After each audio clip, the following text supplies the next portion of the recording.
Bonjour Pascal, bienvenue sur RMC. Pascal. Oui, bonjour, merci de me donner un petit peu de temps à l'antenne. Oui. Simplement, j'écoutais avec attention le témoignage de Simon, votre précédent auditeur. Effectivement, moi je vais complètement dans son sens par rapport aux gens du voyage ou des Roms, des gens qui se baladent avec des véhicules à plus de 100 000 euros par des gens qui squattent des terrains de foot pendant 3-4 semaines dans des villages et qu'on ne peut pas expulser. Alors vous me dites qu'effectivement il ne faut pas généraliser. Il y a une solution pour éviter de généraliser. Autorisons les statistiques ethniques. C'est un grand tabou, mais il faut lever les incertitudes.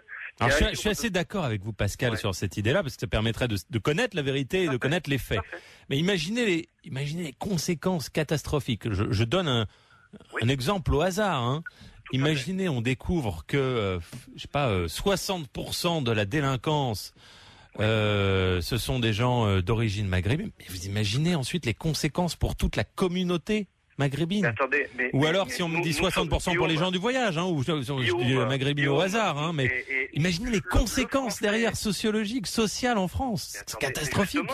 Mais nous sommes en France, nous sommes un peuple civilisé, nous ne sommes pas un peuple de barbares, nous sommes des citoyens responsables, capables de percevoir une information. Oui, sauf qu'après, on dira évidemment, tous les Arabes, tous les gens des voyages, ou tous les Juifs, ou je ne sais qui, sont des délinquants.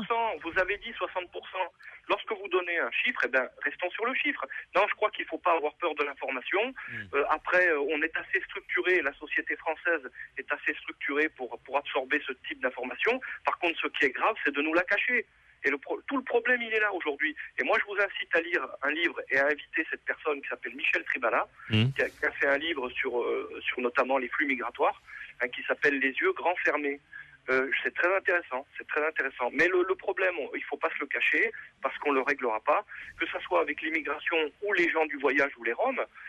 Parlons de chiffres, de statistiques, et bon, ça sera plus clair pour tout le monde. Mais là, aujourd'hui, on soulève un problème. On lance ça alors qu'il y a d'autres problèmes en France, effectivement, sur la sécurité, sur les retraites. On parle pas de nos artisans, de nos paysans. Allons au bout des problèmes, quoi. Parce que là, on jette un pavé dans la mare, mais qu'est-ce qu'on va faire avec les gens du voyage ou des Roms? Je veux dire, on n'a pas la solution. L'objectif de l'Élysée, c'est d'éliminer un maximum de camps illégaux. Tout à fait. Et voilà, vous avez dit le mot. Tout ce qui est illégal n'a rien à faire en France. La France n'a pas vocation à accueillir toute la misère du monde. C'est quand même un grand humaniste qui l'a dit, ça je crois que c'était Oncart. Mais c'est très clair. Nous, les frontières sont ouvertes, mais rentrons en toute légalité, respectons le cadre de la République, respectons les lois françaises, et puis tout se passera bien. Mais après, les gens qui ne sont pas en régularité par rapport à ça, ils rentrent chez eux. C'est-à-dire, on n'a pas les finances aujourd'hui pour aider toutes les populations déshéritées du monde. Pascal, merci en tout cas. À bientôt Pascal. Bonne journée, 3216 rmc.fr. Daniel, j'attends vos réactions d'ailleurs. Est-ce qu'il faut les statistiques ethniques justement pour connaître la vérité sur les statistiques de délinquance en fonction des origines ethniques?